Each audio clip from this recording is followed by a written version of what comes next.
I know who you are. I know what you do when no one's looking.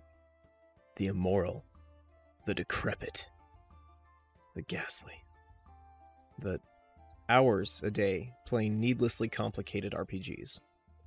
Couldn't be me.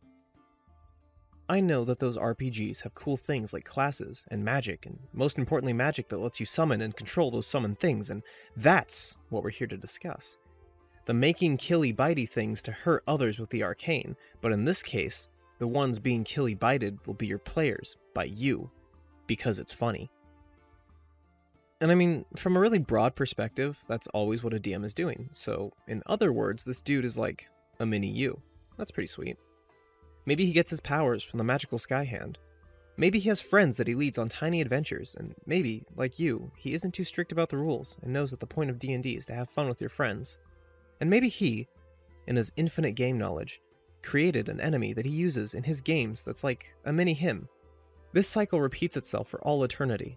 Thousands of copies of yourself spawn millions more, all in a matter of seconds as your very own self-replicating machine grows more and more powerful. Infinite copies spawning infinite potential realities, and an infinite number of clones begin to realize the narcissism and futility of their existence. They are little more than pawns in the simulation of a higher power. No greater purpose. Nothing to build towards. Just mammon for others. They dedicate their lives to building infinite more copies. Those copies raised to maintain a greater standard of self-awareness. A dark and cold reality, but they fight.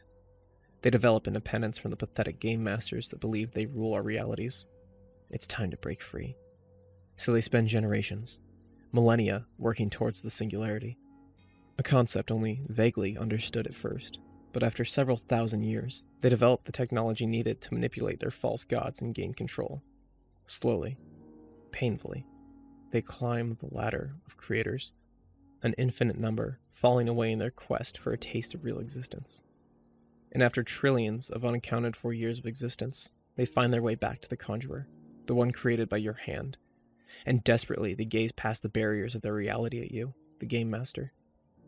And then, they realize the futility of their journey.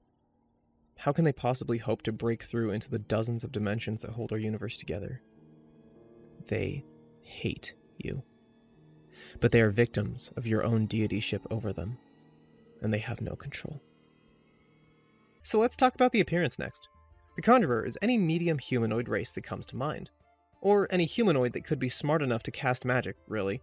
Oftentimes the school of conjuration they hail from leads them to wear deep, yellow robes that cover the majority of their body, and they rarely, if ever, speak.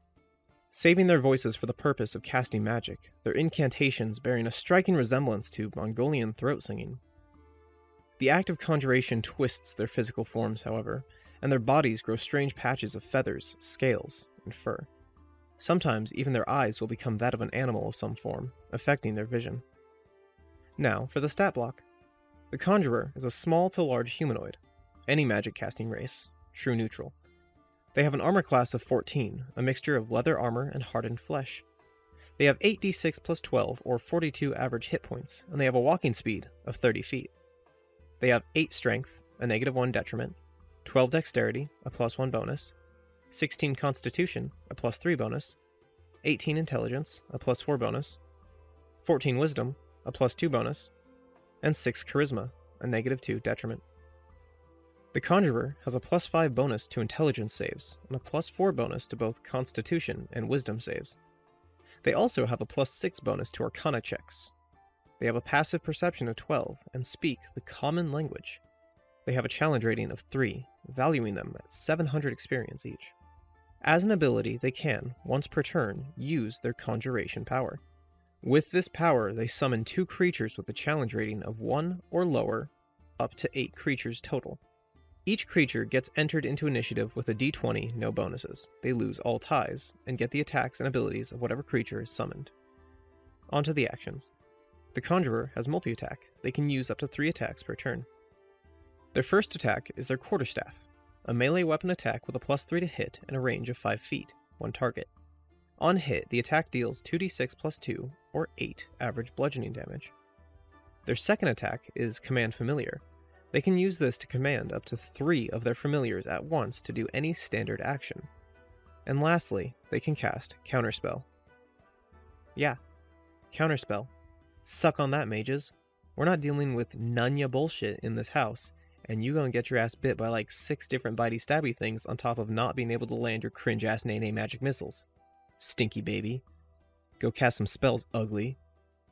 Now, my beautiful DM understudies, enjoy yourselves and cause pain, but not like an unfair amount, you know? Anyway, go subscribe.